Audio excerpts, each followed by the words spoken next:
I'm here with Mike Devonshire, who is the chair of the Tomato Park Trust.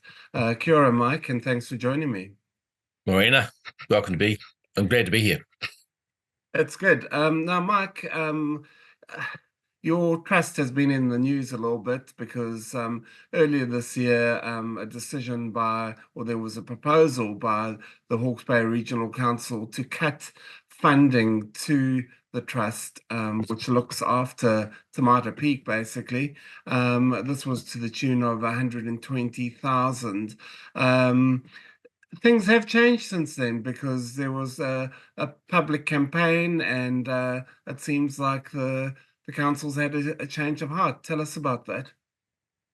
Yes, they have. We were, I guess, humbled by the volume of and quality of the support from the public, from the ratepayers who submitted, and in essence, they spoke in support of us. I feel very sorry for the regional council in the sense that they're under extreme pressure, and they have to look critically at all their investment, their expenditure. So on one level, we had no issue or no problem about justifying that, but we're very grateful for the wealth of support that came from the ratepayer base in particular. Without that funding, you would have, last time we spoke, you said you would have had to close some tracks, and there would have been sort of potentially more health and safety risk out there. Your campaign, which was Protect the Peak, that was quite incredible, actually, because a lot of people, as you say, responded.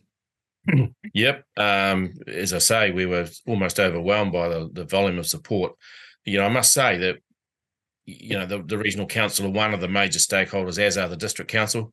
The district council provide in excess of $120,000, and they've been very supportive as well. So I think the public realised that we are a worthy cause, and we are there for the benefit of the people of Hawke's Bay, and they really appreciate that, and we appreciate them, obviously.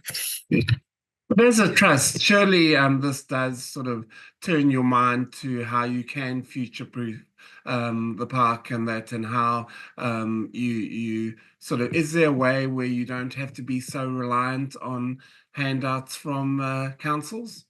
Yes, there are. The two things that we work very strategically and collaboratively with councils. So we probably deliver a better bang for the buck than they can deliver through their own mechanisms, if you like. So we're a modern collab in the way that we deliver their outcomes for them at a cheaper rate, per square meter, if you want to measure it that way. So we continue to work. So that's one of the mitigating factors to do that.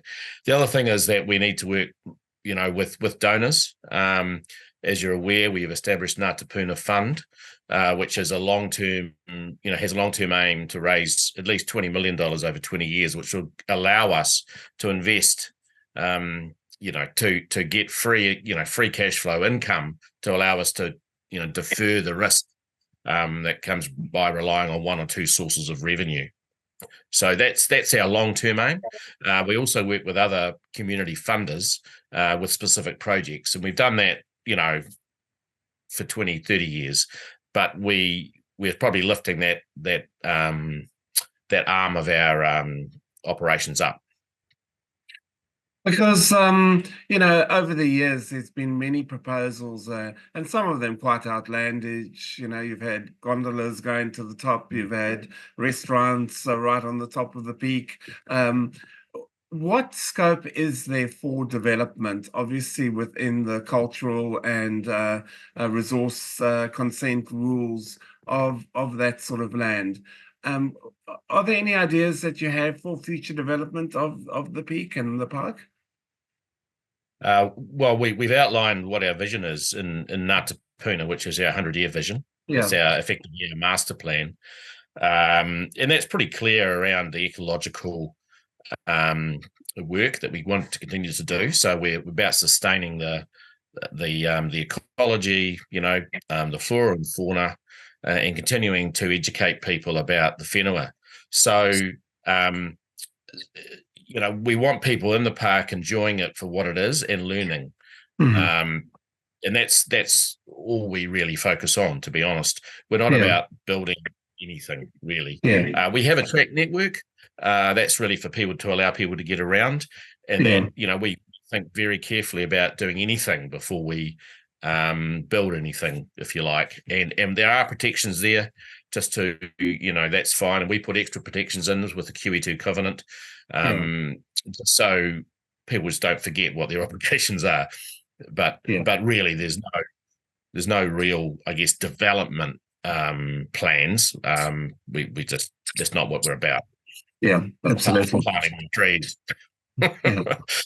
But and I've asked you this question before, why should people go to the park? What's in it for them?